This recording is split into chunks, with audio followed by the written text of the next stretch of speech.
Welcome to more financial talk. I'm Ryan Moore, and with me today is co-host Tony Shore.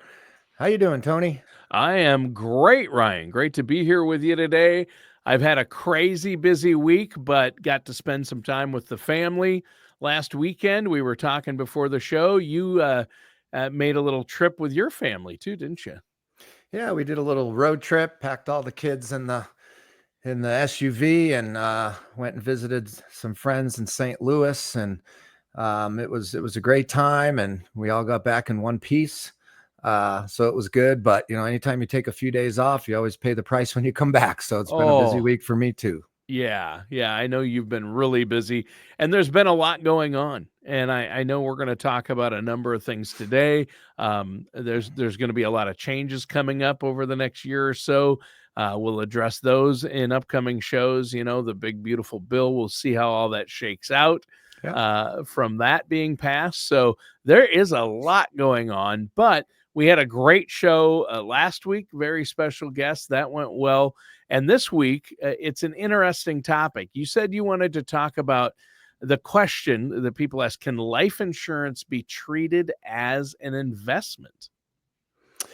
Yeah, so I think this topic is one of the better kept secrets in our industry. And I felt like the timing of this was good coming off of the David McKnight interview in the Yeah. last podcast, because I've learned a lot of this through his curriculum and what he teaches with the Power of Zero team. And, this is something I have some passion for. So we touched on it a little bit with the podcast with David, but I felt like we could take a deeper dive and get a little bit more into the weeds on the mechanics, how something like this can work. And so the answer to that question is yes, absolutely. Life insurance can be treated as an investment, but right away, I know that most people don't look at it like that. I can be educating in a room, Tony, and have 30, 40 people, and I bring up the topic of life insurance. And because our niche market are people approaching retirement, they might be, in their early 60s, they all start to glaze over thinking, why is this guy talking to us about life insurance? Right? Our house is paid, our kids are grown, our term policies are lapsing. Like, is he seriously going to pitch us life insurance here? So, and I'll say that right to the group. And ultimately, what they're hearing is not life insurance or an investment. They're hearing death insurance, and kind of like, what's in it for me? It's just what somebody else is going to get. Well, that is one way to approach life insurance, but there are methods for using life insurance as an investment. And I thought that would be worth drilling down on today. Yeah. Yeah, and I think so too. And a lot of people don't understand that they can utilize insurance in this way. And there's been so many improvements and changes made to the different types of life insurance and different types of policies you can get and some of the features. I think that industry has gotten so competitive to be a part of the financial world, and especially for people who are planning for retirement, like cash value life insurance policies, right? Exactly. And that therein lies the opportunity, I believe. And so, I think the traditional way of thinking of life insurance is we want to pay as little premium as possible to get as big a death benefit as possible. And that really, by definition, is term insurance. And term insurance is very appropriate, specifically, I believe, for catastrophic protection. I think it's responsible for parents to have term insurance when they have young kids, and the breadwinner were to pass away prematurely, and you've got big debt on the house, and the kids are still young, and no savings for college and all that kind of stuff. And so term insurance is cheap. You can get a big benefit for it. However, statistically, I've heard that 98% of term insurance doesn't pay out, and it's not because the insurance companies don't honor their obligations. Is because people are going to outlive that term. So at the end of the term, whether it's a 20-year, 30-year term, if you're still living, that policy is going to lapse. And then to renew a term policy when you're, say, in your 60s or even later 70s, is typically astronomical in cost. And that's usually when somebody's going to let it go and then not have coverage. So it's not the kind of insurance that you really want to be counting on in retirement, because the likelihood is you'll outlive it. And they absolutely have it down to a science from an actuarial standpoint. Hmm. So Yeah, and that's interesting. It really shows me that you need to be working with somebody who knows this stuff and who knows the ins and outs, so they can best fit the financial tool to your personal needs, right? yeah, absolutely. So this is advanced planning. There's no doubt about it. And so, I tiptoed into this years ago. It wasn't something I was just going to try to, jump into and start selling policies and not really know all the ins and outs. I'm very methodical in that way. I do my due diligence. I take pride in what I recommend to folks. So I want to master it. And so I had the good fortune of being introduced to a man that taught actuarial schools all over the country. And this was also a fella that actually built products of this type for some of the premier insurance carriers in the country. And so I went to his actuarial school actually more than once. And this was a fellow that kind of took me under his wing. He was from the New England area and the Boston area, and I had lived up there and from up there. And so we really hit it off. And so with that, the first policy I ever sold after studying this for 2 years was actually to myself, right? So let's just back up a second. So what we're talking about here is in the tax code system, there's only two ways truly to grow your money tax-free. It's Roth accounts and permanent life insurance that has cash value. We don't look at muni bonds or even oil and gas partnerships as things that are truly tax-free, because the interest on those can actually cause your Social Security to be taxed. So Oh, to be truly tax-free, it needs to be free from state, federal tax, and also can't cause something else to be taxed. And so what that limits the options for tax-free growth are the versions of Roth, and I know we've talked about that along the way, but also permanent life insurance with cash value. Now, the old antiquated approach would be whole life. Whole life provides cash value. And, whole life goes back a long, long time. The more modern day policies came about in the early 80s, which is when universal life was derived and where it commenced essentially. And it was E.F. Hutton that started Universal Life. If you remember that name, when he speaks, people listen, right? Tony, you remember E.F. Hutton? when E.F. Hutton speaks, people listen, You right? got it. Yep. Now it's basically when Ryan Moore speaks, people listen. Yeah, sure. Something like that. But anyway, if I got the right audience, I guess. But no, so getting back to it, essentially, like most things, right? Technology evolves, things improve over time, and so do financial products and strategies. And this is no different. And so when Universal Life came about, that started to open up some new features and benefits. And it's really evolved even from the early 80s. And so with that, studying this myself, okay, I married late in life and I had never been married, never had kids. And the first policy I ever sold was to myself. And I bought $1 million permanent universal life policy. Okay. And I put my parents on as the beneficiaries. They weren't, I wasn't about to die or they wouldn't have given me the coverage. And I fully plan on outliving my folks. So why did I do it? I didn't do it for the death benefit. I did it because of tax code 7702 of the Internal Revenue Service says that the cash inside life insurance can accumulate and grow tax-free, and you can access the cash tax-free. So one question I ask folks along the way is, can you be the beneficiary of your own life insurance policy without dying?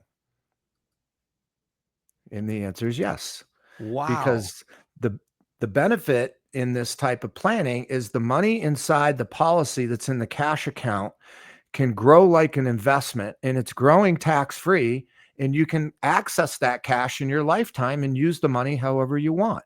So what it does is it provides another Hmm. bucket for growing your money in a tax free manner, in addition to any Roth planning.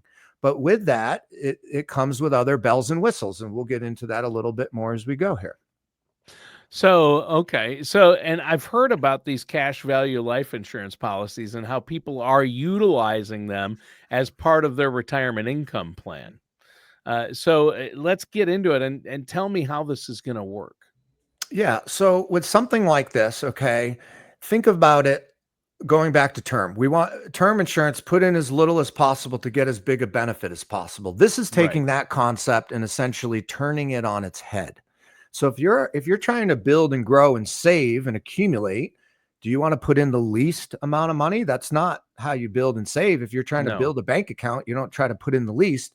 So essentially, we want to put in the most relative to the budget and how it comes together in the plan. Sure. So when I'm working with folks that are, early 60s or even late 60s, I've done plenty of policies with folks at that age. So we don't want to pay on these things for the rest of their life. We're not trying to put in the least. So the design of these things are critically important, and it depends on what you're trying to do and what you're trying to solve for. So if it's cash accumulation in a tax-free manner, first of all, we want to make sure that we're using the policy that fits our objectives at that stage in our lives. So universal life has what's called index universal life and variable universal life. The variable universal life has risk to the market. So variable, just like the term, it can go up and down. And essentially, you're investing in a basket of mutual funds or sub accounts inside the life insurance contract, which is going to fluctuate with the markets. That is not the one that we tend to utilize or recommend. For one, you're going to have higher fees and you're going to have risk. So index universal life is the one that we focus on because it is principal protected to market loss. So it's going to grow with the upside of the market and be protected on the downside. And so for that reason, it's a safety play as well as a growth play. So when we look at, one's overall nest egg and they have a certain profile as an investor, right? There needs to be a certain allocation to growth money and a certain allocation to safer assets. So we view this as a safer asset category. And the way that we want to design something like this is we don't want to pay on it forever. So we want to get the money in. Typically, I will do what is called a 5-pay plan, where we're going to pay in for 5 years. And now a pretty common strategy, and again, this has got to be the right fit, and it's not for everybody, and certainly depends on the individual. But I'm just giving you a standard, case that I deal with regularly, which would be putting in $50,000 a year for 5 years. So that's a 50K 5-pay. So the total amount is 250,000. Once we've paid in the last 50,000 on the fifth year, we're done putting money in. And at that point, we give it some time to bake and cook and build some tax-free accumulation. And so based on the tax code guidelines, okay, when we're putting that amount of money in, we don't want the biggest death benefit we can get because now we're paying on a greater amount of insurance. We're paying greater cost of insurance. So based on the tax code guidelines and the software that we use, if we design a policy putting in 50K a year for 5 years, we actually want to bring the death benefit down as low as it has to be, still meeting the tax-free guidelines. So that's taking like the term concept and turning it on its head. So that's where you put in 50K for 5 years and you're in your early 60s, the death benefit might be somewhere in the $400,000 to $500,000 range, right? And so with that, as the money's going in, the death benefit stays level. So if you think about it, if the death benefit's at say 400 and you put in 50,000 year over year, and then you get some growth on it, what's happening is the spread between the death benefit and the cash is shrinking. So essentially the cash becomes your money and the insurance company is on the hook for the difference. So if you put in 250 over 5 years and let's say we get some growth out of it, and after 5 years it's at 300,000 and your death benefit's 400,000, now you're just paying on $100,000 of insurance. Okay, so the costs for these tend to be front end loaded, but over time, as the spread between the cash and the death benefit shrinks, so does your cost of insurance, right?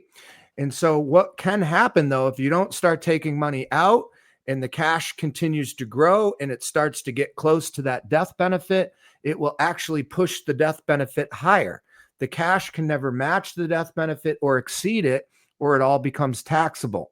So essentially, when I do these illustrations, many of them the cash will get all the way to about maybe $30,000 to $50,000 of the death benefit, and then it pushes the death benefit higher. So that point going forward, you're only paying for $30,000 to $50,000 of insurance, which means your actual cost of insurance in the policy is going down over time. and But you're but you're growing. not as concerned about that. That death benefit coming down isn't a negative, because you want to pay as little as possible for the policy. But all that money you're putting in, that's your money. You can take it back out and use it for. You can take it out tax free, is what you're saying. Absolutely. So unless somebody's trying to solve for a larger death benefit, most Sure, folks at that stage are not looking for death insurance, right? they're So looking for income in retirement. they're looking for safe ways to grow money. Everybody loves the idea of Yeah, growing the money tax free. And when we talk about some of the potential returns on this type of investing, I'm just going off of track records from, a current contract or policy that I do a lot with one of the, global industry leading carriers in the industry. That being said, some of the return averages have been between 8 and 10%, and that's a sure. tax-free return without any downside risk, right? So what would be the alternative if somebody was trying to keep money in a safer bucket? Most people are going to park it in bonds. Well, bonds are not principal protected. Bonds are No, not paying what they used to, and bonds don't necessarily grow tax-free unless they're inside a Roth, and that's not typically how people are going to allocate their Roth with bond money, because they're no, trying to grow it, right? Not right. just stabilize things. And so this becomes a bond alternative, and where we want to offload some of the concentrations to bonds. And here's how it plays out for a lot of folks, Tony. So if you're somebody that's higher net worth, you got $1 million to $2 million, and this is something that piques your interest, right? What happens is when the 50,000 that we take out of the nest egg to fund the life insurance policy during the 5 years, we peel that off, and all we're doing is we're parlaying our money into another bucket. And it's not an expense, it's an investment. We're shifting from one bucket to another and buoying our wealth, by adding another bucket to grow in. And so when that happens, you don't need a lot of gain in the market where the bulk of the nest egg is, just to grow the money back that you just funded inside the life insurance. And so now you've got multiple buckets growing and giving you tax-free access to cash down the road. So understand this: in these types of policies, $1 is doing three things. Okay. So you have a death benefit. So if somebody does pass away prematurely, the beneficiaries are going to get a tax-free windfall, right? They're going to get that death benefit. So you really can't lose on these things financially if you stay the course and you don't, let the policy lapse, for example. So you're putting $1 is doing three things. You're getting a death benefit when you pass away, and that can be helpful to the family in whatever Sure. capacity. The second thing that it's doing is it's growing the cash tax free, and it's doing it safely. We talked about that. Yep. And the third thing that really attracts a lot of folks is these modern day policies will have built-in long-term care benefits, or Oh, what wow. are called accelerated benefits. Now, an accelerated benefit means it's accelerating the death benefit while you're living, and that's called a living benefit. And some of these policies will allow you to access potentially as much as 25% of the death benefit value in a single year if you can't perform two of the six activities of daily living. So for long-term care then. Bingo. And so what we're doing is we're solving a long-term care potential need. The thing I struggle with traditional long-term care is you could be paying on something for 20, 30 years and never need it because you pass away peacefully in your sleep and you Right. don't get anything back. And that's obviously would give somebody heartburn. That being said, inside the life insurance, it's a free rider with the right contract. And therefore it's there if you need it. But if you don't need it, it's not costing you anything. So it helps to give people peace of mind that they've got that base covered. It's going to be a resource for the family, and it could be used however you want. It could be home health care, assisted living, full-blown nursing home. The qualifier is the two of six activities of daily living, which is determined by your doctor if you can't perform, two of the six, which are eating, bathing, dressing, toileting, transferring, continence. And Sure. so we're covering a lot of bases there. If there's somebody doesn't live to life expectancy, the family's going to get a tax-free death benefit windfall. If somebody has a long-term care event, they've got resources within the life insurance to draw on to cover those needs without eating into their other resources or nest egg. And lastly, if you do live to life expectancy, you're going to have another, significant bucket of cash that you can use tax-free, and it can be treated like a piggy bank. I mean, this money can come out and buy a new car, take a trip, pay for long-term care. And so there are some instances where one spouse can qualify and another one can't. So we'll still go ahead with the one spouse, and that's building tax-free cash that ultimately those resources could be used for long-term care for either spouse if they're using the cash to do it. So this provides a lot of flexibility and Wow. covers a lot of bases. And really, I treat it as an ace in the hole when we build it into a plan. It becomes an X factor and an ace in the hole. We try to put it at the end of the line of the pecking order of how you would want to access your accounts, because you want to give this the longest runway to build the best or most amount of accumulation tax-free. And we also want it to be there for long-term care. And because it's principal protected, it does tend to be a bit of a set it and forget it type strategy that can give people peace of mind. Yeah, and that's that peace of mind that's key and that people are looking for, especially when it comes to their retirement plan and their investment and retirement income plans. How are we going to pay for something like long-term care? My mom is in long-term care. She needs full care, late-stage Parkinson's. It's $11,000 a month. Yikes.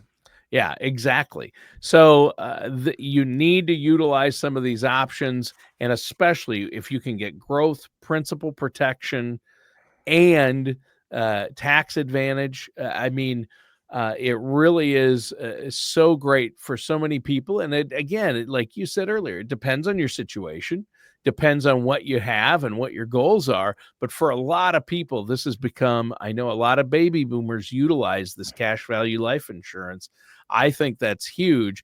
And it's good to be able to look at all the tools in the tool belt. I know you do that for your clients. You might have some with investments, stocks, bonds. You have some with insurance products like cash value life insurance as well, to balance things out, to get principal protected money that you can utilize in retirement. So we've had a great discussion. The tax implications are important too. That's a whole aspect of it that you touched on as well. So if our listeners want to learn more about this, or does this fit me, or does the policy I have make sense for me, get a second opinion, or get a plan in place, how can they get a hold of you to set up that no charge, no obligation consultation? Absolutely. So you can give us a call. We are at 615-467-6300. You can also email our office at info@rsgtn, as in Retirement Solutions Group Tennessee, or check out our website at rsgtn.com. So Tony, before we wrap, do you mind if I just touch on a couple more closing Oh yeah, remarks no on the problem. topic? Yeah. So these types of planning strategies are also known as LIRPs, or LIRP, Hmm. which basically is a life insurance retirement plan.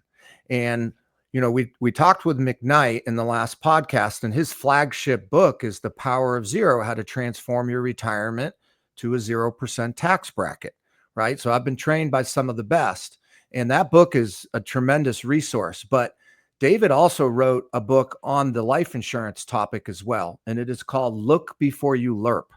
Okay, meaning not all contracts are created equal. So that's part of what we do for folks, is vet these contracts through these companies to make sure that they are providing the best features and benefits and growth potential, etc. And so as a fiduciary, I always want to try to provide the best fit for the client. So it's important that we make sure that we're working with a product that's going to provide all the best features for folks. And so that's a book that I keep in our office. We have dozens of them. We're all about educating, as you know. So we hand these books out to many folks, and ultimately, anybody that calls in or wants to meet with us, we'll get you the resources and get you educated. And we want you to be empowered with the right information before you make a decision on something like this, because it's typically a death do you part type of an account, right? When we're talking about life insurance. So, Yeah. Well, that's important. And once again, give that phone number and web address our listeners can contact you at. sure. 615-467-6300, or our web address is rsgtn.com. All right. Well, great topic today, Ryan. Really important. I think this is a very misunderstood tool to use. It's kind of the best kept secret out there because not a lot of people understand how it works or how it can help them. I'm glad you went over this today. Listeners and viewers, thanks for tuning in. That does it for today's episode of More Financial Talk with our host, Ryan Moore.